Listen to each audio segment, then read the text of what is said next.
warahmatullahi wabarakatuh. Di sini kami kelompok 7 akan membawakan materi ekuitas dan konsep terkait.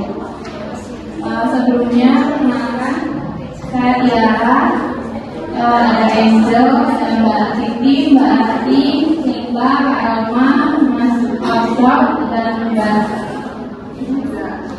Indra dan Mbak Nadia. Yang pertama ada pengertian ekuitas.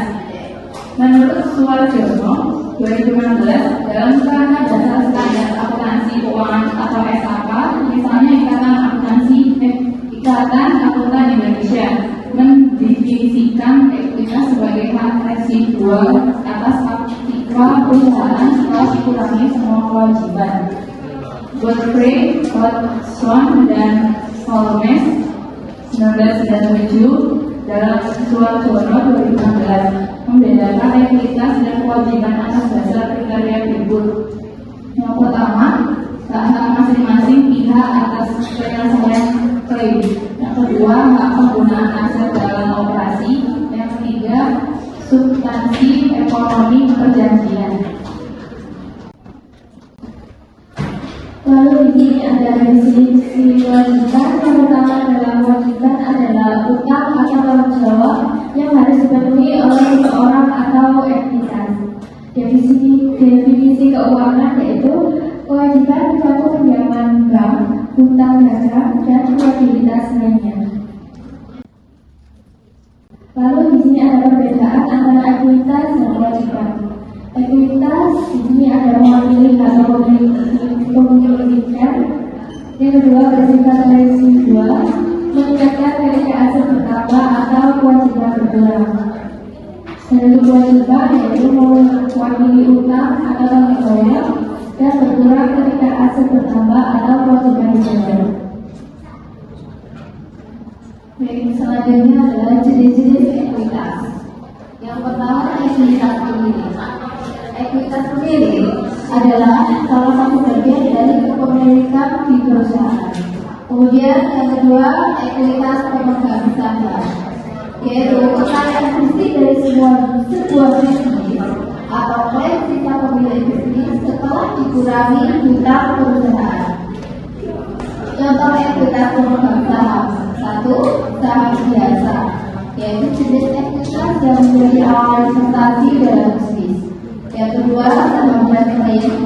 Perbedaannya hanya di tanggung jawab yang sedikit. Kemudian laba ditahan.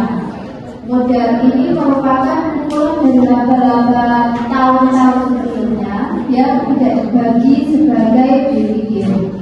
Kemudian yang keempat, saham treasury, yaitu model saham yang berfungsi menilai jumlah pembelian kembali saham biasa dari investor.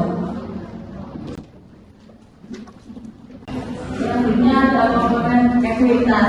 Di sini ada 4 model. Yang pertama yaitu model stock.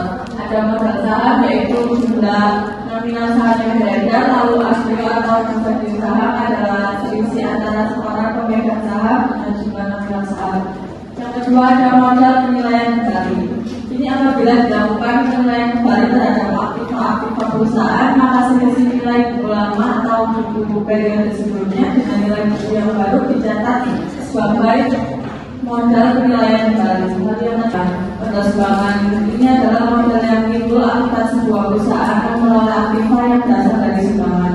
Lalu yang ketiga ada modal yang lain. Modal ini contohnya seperti modal peredaran laba, tidak dibantu seperti cadangan untuk ekspansi, cadangan turunan harga persediaan, cadangan pelunasan obligasi dan sebagainya.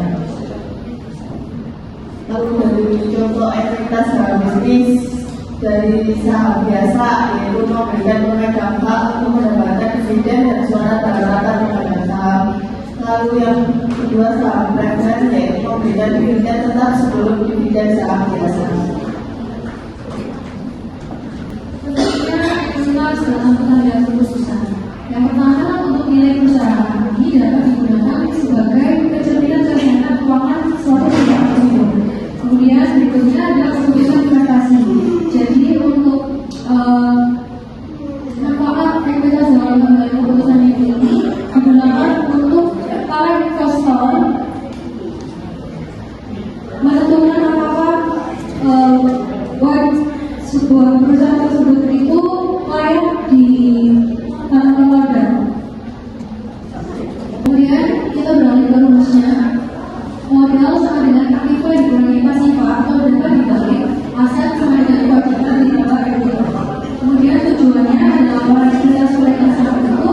Beberapa yang penting adalah afiliasi dan untuk perusahaan manajemen suatu perusahaan. Kemudian riwayat dan prospek investasi pada suatu perusahaan yang dimiliki, dan terakhir soal tanggung jawab manajemen suatu pemilik.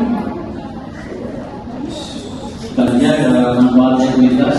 Yang pertama, ekuitas untuk mendanai proses bisnis perusahaan, pembelian aset dan aktivitas proyek. Yang kedua adalah menambah modal perusahaan dengan cara menjual saham ekuitas.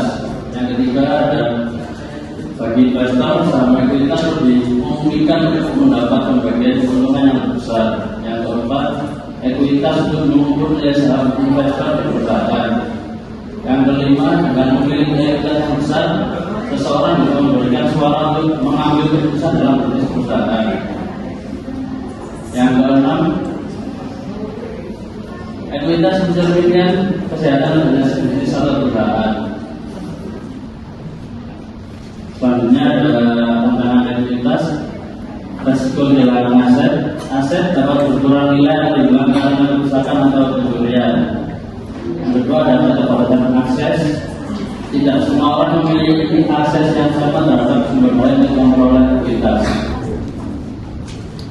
Kesimpulan, pentingnya memahami ekuitas. Yang pertama, memahami konsep ekuitas penting pengelolaan keuangan pribadi dan bisnis yang efektif. Keseimbangan antara ekuitas dan kewajiban. Yang pertama, menjaga keseimbangan antara ekuitas dan kewajiban untuk menjaga stabilitas keuangan.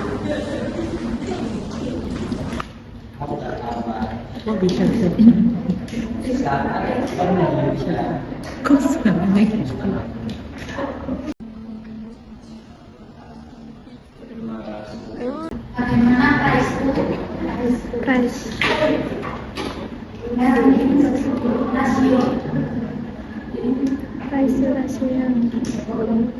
Kemudian untuk pertanyaan kedua dari Talisa, bagaimana price to earning ratio digunakan dalam nilai saham dan apa keterbatasannya dalam analisis fundamental? Untuk price to earning ratio sendiri digunakan dalam analisis fundamental untuk menilai apakah saham mahal atau murah.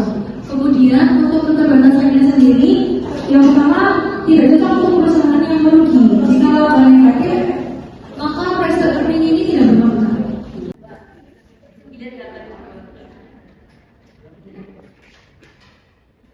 Sifatnya, apakah dasar yang dapat digunakan untuk menentukan modal setoran? Jadi, nilai konversi yang disepakati dalam perjanjian obligasi biasanya disebut conversion price. Dan juga jumlah saham baru yang ditentukan sebagai hasil konversi. Biasanya nilai nominal saham akan dianggap sebagai modal setor atau modal dasar. Selisih antara harga konversi dan nilai nominal akan dicatat sebagai harga saham tambahan modal yang setor. Demikian.